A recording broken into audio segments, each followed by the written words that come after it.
একটা সন্তানের লালন পালন করতে মা ঘুমাইতে পারে না, খানা খাইতে পারে না, জীবনের সব কিছু বিসর্জন দিয়ে দেয় মা সন্তানের জন্য। ওই সন্তান যদি মাকে মা বলে ডাক না দেয়, মায়ের কলিজাটা ঠান্ডা হয় না। আব্বা জানের কিনারায় মা রাতের বেলা ঘুমায় ঘুমায় কান্না করে। আব্বা জান বলে, বিবি কেন কাঁদো? বলে, একটা সপ্তাহ হয়ে গেছে এ সন্তান আমারে মা বলে ডাক দেয় না। কেন ডাক দেয় না? বলে, আমি একটু রাগ করেছিলাম, সন্তান অভিমান করে আমারে মা বলে না। আমার বাবা বলে, বিবি তুমি কষ্ট পেও না, তুমি টাইম মতো খানা খাওয়ার ঘুমাও, সন্তান বুঝে আসবে, ক্ষমা চাইয়া তোমারে মা বলে ডাকবে। মা ডেকে বলে, স্বামী আমার, তোমারে বুঝাইতে পারি না, আমি যতবার খানার প্লেটটা সামনে নেই একটা লোকমা আমার মুখে দিয়া ভেতরে যায়। আমি যতবার বিছানায় বালিশে শুয়া চেষ্টা করি ঘুমানোর জন্য, আমার চোখে ঘুম আসে না। কারণ আমার খানার থেকে, ঘুমের থেকে সন্তানের মা কথা এত শান্তি পাই। সন্তান যখন কলিজা ভরে মুখ দিয়ে একটা মা বলে ডাক দেয়, আমি মায়ের কলিজা ঠান্ডা হয়ে যায়। আজকে একটা সপ্তাহ হয়ে গেল আমার সন্তান আমাকে মা বলে ডাক দেয় না। আমি সহ্য করতে পারি না রে স্বামী। কই আমার গোসল, কই আমার খানা, কই ঘুম? ও নাজিরপুরের সন্তানেরা, কই মাকে হারাইছো, কই বাবারে হারাইছো? যেই বাবা তোমার এমন একটা রাত্র নাই টেলিফোন করিয়া খবর নিত। যতবার তুমি যেখানেই থাকতা, বাবায় রাতের বেলা টেলিফোন করে খবর নিত, বাবা কই, কখন ঘুমাবি, কখন খানা খাবি? বাবা তোর ঘুম না আসলে আমি বাবা সহ্য করতে পারি না। তোমার বিপদের খবর পাইলে বাবায় পাগলের মতো হয়ে যাইত। ও আল্লাহর বান্দার, আজকে এখানে হাজির হয়েছো, মোনাজাতের পরে অনেকে ঘরের দরজায় গিয়া দেখবা মা তোমার অপেক্ষা করে, বাবা অপেক্ষা করে। আবার একদল সন্তান এখানে আছে যাদের বাবাও নাই, মাও নাই। ঈদের নামাজ পড়ে একটা যুবক কবরের কিনারায় দাঁড়াইয়া দাঁড়াইয়া কান্না করে, এরে যুবক কেন কাঁদো? বলে, গত ঈদের নামাজে যখন আমি রওনা দিলাম, ঈদের নামাজে যাইতে পোশাকটা পরিয়া ঘর থেকে বের হওয়ার সময় আমার মায়ের কাছে দাঁড়াইল। আমার মা আমার মাথায় হাত দিয়া কলিজা ভরে দোয়া করে দিলেন। আমার বাবারে হাতটা ধইরা সাথে নিয়ে ঈদের নামাজ এক জায়গায় দাঁড়াইয়া আদায় করেছে। আজ যখন আমি ঈদের নামাজের জন্য ঘর থেকে বের হইতেছিলাম, আমি হঠাৎ করিয়া মায়ের দোয়ার কথা মনে পড়ে মায়ের বিছানার দিকে নজর পড়ে গেল। তাকায় দেখি বিছানা খালি, আমার মা বিছানায় নাই। নামাজের মুসল্লায় দাঁড়াইয়া দেখি আমার ডান পাশে আমার বাবাই কই? আমার বাবাই তো আমার পাশে আজকে দাঁড়াইল না। কই আমি আজ এতিমের মতো হয়ে গেলাম। কে আমার একটু মাথায় হাত দিয়ে দোয়া দিবে রে যুবক? ও যুবকেরা, ওই মা বাবার দোয়া ছাড়া তুমি পরীক্ষায় ভালো নাম্বার পাও নাই। ওই মা বাবার চোখের বাড়ি আর দোয়া ছাড়া আমি হাফিজুর রহমান চেয়ারে বসতে পারি নাই। ওই মা বাবার চোখের বাড়ি আর দোয়া ছাড়া তুমি মাওলানা মুফতি হইতে পারো না রে যুবক। ওই মা বাবার দোয়া ছাড়া তুমি টাকার মালিক, বাড়ি গাড়ির মালিক, সম্মানের চেয়ারের মালিক হতে পারো নাই। ওই মায়ের কথা মনে যদি থাকে রে যুবক, ওই মায়ের কথা বলিয়া কে কাঁদাইছো? পায়ে হাত রেখে বলি, যা যদি মা বেঁচে থাকে পাও ধরিয়া ক্ষমা নাও। কারণ মায়ের চোখের পানি ছাড়া তুমি আজকে টাকার মালিক হতে পারো নাই। ওই মাকে ধমক দিয়া কত চোখের পানি ফালাইছো রে সন্তান। ওই মা তোরে যদি দোয়া না করে তোর জন্য জাহান্নাম হারাম হয়ে যাবে। ওই বাবারে ভুলিয়া কেমনে আরামে ঘুমাও, ওই মাকে ভুলিয়া কেমনে আরামে ঘুমাও। ও যুবক, এত নিষ্ঠুর কেন হইলি? চোখেও কি একটু পানি আসবে না রে বাবা? ওই মাকে হারাইয়া বাবারে হারাইয়া কেমনে ঘুমাও?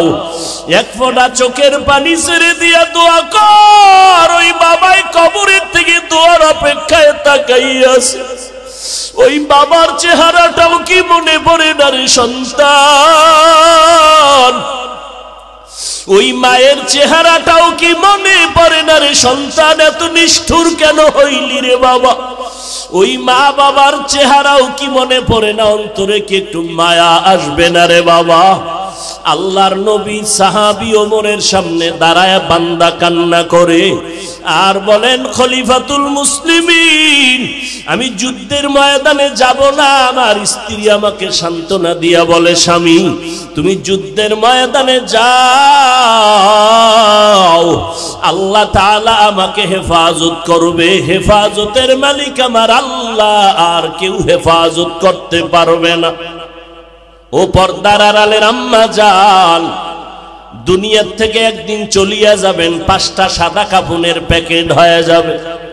দুনিয়ার কোন মহিলারাও 2 দিন কথা বলবে আর খবর নিবে না। কিন্তু পায়ে হাত রেখে বলে যাই রে মা, ভালো কোরআনওয়ালা একটা সন্তান যদি দুনিয়াতে রেখে যাও রে মা, ওই সন্তানকে দেখে দেখে দুনিয়াওয়ালারা দোয়া করবে। ও যুবক, স্কুলে পড়ো, কলেজে পড়ো, আলহামদুলিল্লাহ বাধা নাই, তবে মা বাবার দোয়া নাও, ওই মায়ের আদর্শ নিয়ে চলো। এরে আম্মা জান, এই দুনিয়াতে ভালো ভালো সন্তান হওয়ার পেছনে মায়ের অবদান, মায়ের আদর্শ। এরে আম্মা জানেরা, ও আব্বা জানেরা, কলিজা ভরিয়া দোয়া করিয়া সন্তানকে ডাক্তার বানাবেন, তবে বেয়াদব বানাবেন না। সন্তানটাকে ইঞ্জিনিয়ার বানাবেন, তবে অনুরোধ বেয়াদব বানাবেন না। সন্তানটাকে আপনি একজন প্রফেসর বানাবেন, তবে অনুরোধ বেয়াদব বানাবেন না। আপনাদের আদর্শ দিয়া সন্তানকে মানুষ বানাইয়া যাবেন, আল্লাহর কোরআনটা সিনায় ঢুকাইয়া দিয়া যাবেন রে মা বাবারা। সন্তান যদি ডাক্তার হয় আর কোরআন পড়নেওয়ালা হয়, আপনাদের জন্য কলিজা ভরে কবরের কিনারায় কোরআন পড়ে দোয়া করবে, এলাকার মুরব্বীরা দোয়া করবে। মা দুনিয়া থেকে মরিয়া গেল, একটা ভালো সন্তান রাখিয়া গেছে, ওই সন্তানের ব্যবহারে আলেমরা খুশি হবে, মুরব্বীরা খুশি হইয়া দোয়া করবে। শুধু সন্তান দোয়া পাবে না, আপনার ভালো সন্তানের কারণে আপনি মাও কবরে বসে বসে দোয়া পাইতে থাকবেন রে আম্মা জান। আল্লাহর বান্দি দোয়া করে দিল স্বামীর জন্য। স্বামী বলে, ও খলিফাতুল মুসলিমিন, আমি আমার স্ত্রীর সান্ত্বনার বাণী পাইয়া আমি যুদ্ধে যাওয়ার জন্য রেডি হয়ে গেলাম। যুদ্ধের প্রস্তুতি নিয়ে যখন বের হব, ঠিক এমন সময় আমার স্ত্রী আমাকে আবার একটা পরামর্শ দিল, ও স্বামী আমার, তুমি আমাকে ঘরে একা রেখে যাইতেছো, 2 রাকাত নামাজটা পড়িয়া দোয়া করিয়া যাও, আমার গর্ভে একটা বাচ্চা আছে, আল্লাহর কাছে দোয়া করো হেফাজতের জন্য। খলিফাতুল মুসলিমিন ওমর, আমার স্ত্রী আমাকে পরামর্শ দেওয়া মাত্র আমি সুন্দর করিয়া ওযু বানাইয়া নামাজের মুসাল্লায় দাঁড়াইয়া নামাজ 2 রাকাত পড়িয়া মালিকের দরবারে হাত উঠাইয়া কান্না করে বললাম, ও আল্লাহ, আমার স্ত্রীর গর্ভে বাচ্চা, তুমি হেফাজত করিও, আমার স্ত্রীর বাচ্চাটারে তুমি হেফাজত করিও রে আল্লাহ। আমি তোমার রাস্তায় বের হয়ে গেলাম। দোয়াটা করিয়া যখন বের হয়ে গেলাম, আমার স্ত্রী দরজা বন্ধ করে দিল। আমি যুদ্ধের ময়দানে চললাম। আমার বাড়িতে পাহারাদার কেউ নাই, তবে একটু পার্শ্বে একটা ঘর আছে, আমার চাচাতো ভাইয়ের ঘর। আমি যুদ্ধ পরিচালনা করিয়া শাহাদাতের তামান্না নিয়ে গাজী হইয়া বাড়িতে রওয়ানা। দীর্ঘদিন যুদ্ধ চলার পরে বাড়ি কেমন যেন আমার শরীরের মধ্যে একটা কম্পন শুরু হয়ে গেল। আমার শরীর কেমন যেন বরফের মতো ঠান্ডা হয়ে গেল। ভাবতে পারলাম ঘরের মধ্যে কি না জানি ঘটনা হইতেছে। আমি আস্তে আস্তে কদম বাড়াইয়া ঘরের মধ্যে যখন ঢুকতে শুরু করলাম, বাড়ির আঙ্গিনা পাড়াইয়া ঘরের দরওয়াজায় গিয়া দাঁড়াইয়া দেখি আমার ঘরের দরওয়াজা বাহিরে তালা লাগানো। আমি বারবার সালাম দিলাম, ঘরওয়ালারা দরজা খুলো, আসসালামু আলাইকুম ইয়া আহলাল বাইত, ও ঘরওয়ালারা তোমাদের উপরে সালাম। কিন্তু ভেতর থেকে কোনো আওয়াজ নাই। এই আমি যখন চিৎকার দিলাম কেউ কি ঘরে নাই, হঠাৎ করে দেখি আমার চাচতো ভাই ঘর থেকে বের হয়ে গেল। আমার চাচতো ভাই আসতে না আসতে দেখি চাচতো ভাইয়ের চোখের কোঠায় পানি দেখা যায়। আমার চাচতো ভাইকে বললাম, কই আমার বিবি কই, তুই কেন কাঁদো? আমার চাচতো ভাই বলে, ভাইজান তোমার স্ত্রী তুমি যাওয়ার পর হঠাৎ করে অসুস্থ হয়ে মারা গেল। তাই নাকি? বলে হ্যাঁ, আমরা সাথে সাথে দাফন কাফনের ব্যবস্থা করেছি, ঘরের মধ্যে তালা লাগায় দিলাম। এরপরে কি হালাত? বলে এরপরে আর কোনো আওয়াজ নাই। এবার আল্লাহর বান্দা বলে, খলিফাতুল মুসলিমিন আমি নিজেরে কন্ট্রোল করতে পারতেছি না। সন্ধ্যা ঘনিয়ে আসলো, আমি বললাম, এ ভাই চল আমার স্ত্রীর কবরটা কোথায় দেখব। আমি আমার চাচতো ভাইকে সাথে নিয়া কবর দেখার জন্য যখন আমি হাঁটতেছি, বাড়ির পেছনে বাঁশবাগান, যখন আমি কবরের দিকে রাতের অন্ধকারে ঢুকতেছি সন্ধ্যার পরে, হঠাৎ যত আগাই ততই দেখি আলো। বাগানের ভিতরে এত সুন্দর আলো জ্বলতেছে, কিসের বাতি? ভাইটাকে জিগাইলাম, কোনো বাতি লাগাইছো? কয় খোদার কসম কোনো বাতি লাগাই নেই। ও আল্লাহর বান্দারা ভালো করে শুনো, এমন সন্তানের মা বাবা হইয়া কি লাভ হবে? যেই মা বাবারে সন্তান সালাম দিবে না, এমন সন্তানের মা বাবা হইয়া কি লাভ হবে? যেই সন্তান মা বাবার খেদমত করবে না, এমন মা বাবার সন্তান দুনিয়াতে রেখে কি লাভ হবে রে মা ও বাবাজিরা? যেই সন্তান তোমার ইজ্জত নষ্ট করবে, মায়ের ইজ্জত নষ্ট করবে রে বাবা। এবার আল্লাহর বান্দা বলে, আমি যত কবরের দিকে আগাই দেখি কবরের উপরে আলো জ্বলতেছে। আলোটা দেখতেছি ডাইরেক্ট উপর দিকে গিয়া পুরা আসমানটা আলোকিত হয়ে গেল।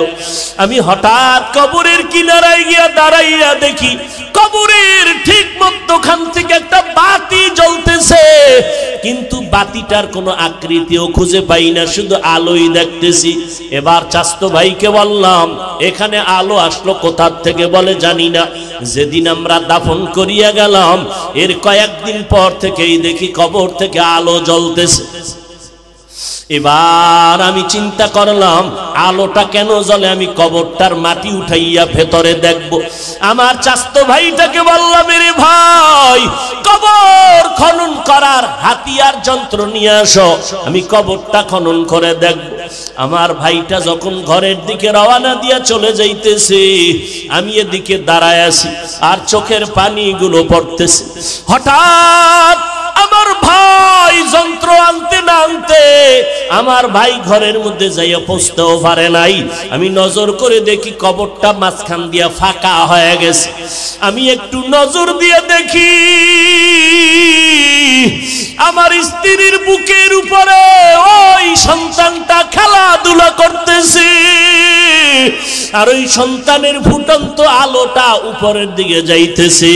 আমি এবার সন্তানটাকে ধরার জন্য একটু চিন্তা করতেছি, হঠাৎ করে গাইবি আওয়াজ কে যেন আমাকে বলে, ভেতরে নাম, ওই সন্তানটারে কোলের মধ্যে জড়াইয়া তাড়াতাড়ি বের হয়ে যাও।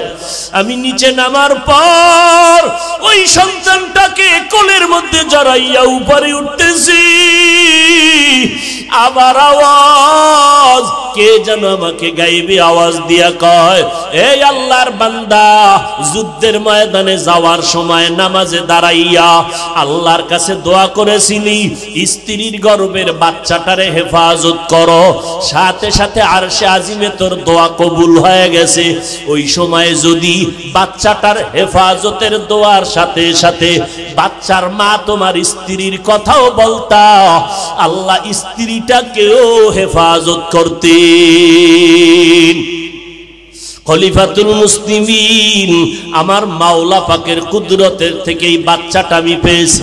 জীবনে যদি কবরস্থানে যাইতাম না, ওই বাচ্চাটারে পাইতাম না। এরে পর্দার আড়ালের মা, ও বৃদ্ধ বাবাজি, সন্তান তো ঘরে ঘরে অভাব নাই, তবে কয়জনের সন্তান আছে মা বাবারে দেখলে সালাম দেয়? কয়জন সন্তানের মা বাবা আছেন সন্তানের ব্যবহারে এলাকার মানুষ খুশি হইয়া দোয়া করে? ওই সন্তানের মা কি হইতে পারছেন যেই সন্তান কবরের কিনারায় দাঁড়ায় কোরআন পড়ে? এমন একটা সন্তানের মা বাবা কি হইতে পারলেন যেই সন্তান মা বাবার জন্য জীবনটা কোরবান করে দিতে চায়? এখনো যদি না পারেন, আল্লাহর কাছে আপনাদেরও দায়ী আছে, দোয়া করা দরকার। চোখের পানি ছেড়ে আল্লাহকে বলেন, আল্লাহ এমন সন্তান দিও না যেই সন্তানের কারণে মা বাবার ইজ্জত নষ্ট হবে। ও আল্লাহ, আমার সন্তান ডাক্তার হবে আলহামদুলিল্লাহ, ইঞ্জিনিয়ার হবে আলহামদুলিল্লাহ, তবে আল্লাহ তোমারে যেন ভুলিয়া না যায়। ও আল্লাহ, তুমি আমারে এমন সন্তানের মা বাবা বানাও, আমার সন্তান যেন কবরের কিনারায় গিয়া দোয়া করে, আমার সন্তান যেন জানাজার ইমামতি করতে পারে, আমার সন্তানের লেখাপড়ার আদব দেখিয়া যেন শিক্ষকরা দোয়া করে, আমার সন্তানের আচরণে যেন এলাকার মুরব্বীরা দোয়া করে, আমার সন্তানের আচরণে যেন এলাকার আলেমরা দোয়া করে। এমন একটা সন্তানের জন্য যদি কান্না করে দোয়া করে, রে মা এখনো সময় আছে, চোখের পানি ছেড়ে আল্লাহর কাছে বলতে থাকো। আমার আল্লাহ বলে, বান্দা পেছনে অপরাধ করেছো, আজকে তুমি মা বাবার আদর্শ দুর্বল হওয়ার কারণে সন্তানের আদর্শ দুর্বল হতে চলছে। আল্লাহর কাছে চোখের পানি ছাড়িয়া দোয়া করতে থাকো, আল্লাহর কাছে চোখের পানি ছেড়ে তওবা করো। ও যুবকেরা, এখনো সময় আছে, তওবা করে নাও, মা বাবার দোয়া নিয়ে সামনে আগাও। তোমার মতো যুবক স্কুল কলেজে পড়িয়াও নামাজ ছাড়ে না, নদীর মধ্যে মাছ ধরে নামাজ ছাড়ে না, রাস্তায় গাড়ি চালায় নামাজ বাদ দেয় না। বলো বাবা, তুমি কেন নামাজ পড়তে পারবা না? আল্লাহর কাছে তওবা করে চোখের পানি ছেড়ে কান্না করো। গুনার কারণে তোমার চোখটা পানি মুক্ত, দিলটা পাথর, এ কারণে তোমার কান্না আসে না। কয়দিন আর বাহাদুরি করবি রে যুবক? চোখের সামনে দেখতে দেখতে কত যুবকের হারায় ফেললাম। এখনো সময় আছে, তওবা করে নাও। স্কুল কলেজে পড়ো, যাই করো, নামাজটা বাদ দিবা না রে বাবা। পেছনের গুনাহ করিয়া থাকলে এখনই তওবা করে নাও। মনে মনে আমার আল্লাহকে ডাকো, আল্লাহ তুমি আমাকে আদর্শ যুবক বানায় দাও, কোরআন পড়ার তৌফিক দান করো, নবীর সুন্নাত অনুযায়ী চলবো, মা বাবার দোয়া নিয়ে বেয়াদবি করব না, উলামায়ে কেরামের দোয়া নিয়ে চলবো, নবীর সুন্নতের আমল করব, আর নামাজ ছাড়বো না, বেপরদায় চলবো না, মা বাবার বিরোধিতা করব না, উলামায়ে কেরামের বিরুদ্ধাচরণ করব না, নবীর তরিকায় দাড়িটা লম্বা করব, মিথ্যা কথা বলবো না, গালি দিব না, গীবত শেখায়াত করব না। কোন দিন মরণ হবে জানা নাই। আল্লাহর দরবারে খাঁটি নিয়তে তওবা করো, মরিয়া গেল আর গুনাহ করবা না। হায়াতের মালিক আল্লাহ, ইজ্জতের মালিক আল্লাহ। ওই আল্লাহর মোহাব্বত নিয়া খাঁটি অন্তরে যদি তওবা করার নিয়ত হয়, ও পর্দার আড়ালের আম্মা জান বোনেরা, নিজের সতীত্বকে ধরিয়া আল্লাহর কাছে চরিত্র হেফাজতের দোয়া করো রে বোনেরা। স্কুলে পড়ো, তোমার মতো বোন এখনো কলেজে পড়ুয়া, নামাজ পড়নেওয়ালার অভাব নাই। ও পর্দার আড়ালের আম্মা জান, সন্তানের হক আদায় করিয়া নামাজি বানায়া যান। আপনি মরিয়া গেল, আপনার কবরে সওয়াব পৌঁছতে থাকবে। আজকে জীবনটা সুন্দর করার সময় আল্লাহর কাছে দুই ফোঁটা চোখের পানি ছেড়ে তওবা করেন, আর আল্লাহকে বলেন, আল্লাহ এই ময়দানে এই মাইকের আওয়াজ যত দূর যায়, আমরা যারা হাজির আছি, আমাদের মতো গুনাহগার কেউ নাই। গুনার কারণে চোখে পানি আসে না, দিলটা পাথরের মতো শক্ত। আল্লাহর কাছে কাঁদেন আর বলেন, আল্লাহ গুনাহমুক্ত কলিজা দাও, কলব দান করো, আর নামাজ ছাড়বো না, বেপরদায় চলবো না, মা বাবারে কষ্ট দিব না, নিজের চরিত্র আর নষ্ট করব না, উলামায়ে কেরামের পরামর্শ নিয়ে নেক আমল করব, জবানের দ্বারা গালি দিব না, গীবত করব না। আল্লাহর কাছে তওবা করার যদি নিয়ত হয়, মুনাফিকি যদি না থাকে, খাঁটি তওবার নিয়তে দুটো হাত আমার আল্লাহকে দেখায়া দাও। আয় আল্লাহ সবার হাতগুলো কবুল করে নেন। আয় আল্লাহ তওবাওয়ালা জিন্দেগি দান করেন। আয় আল্লাহ কারো হাত খালি ফিরাইয়া দিয়েন না রে মালিক, মেহেরবানি করে আমাদের মাফ করে দেন। আয় আল্লাহ মরণ পর্যন্ত সুন্নাত অনুযায়ী চলার তৌফিক দান করেন। আয় আল্লাহ সবার হাত আপনি নবীজির মোহাব্বতে কবুল করে নেন, আমিন।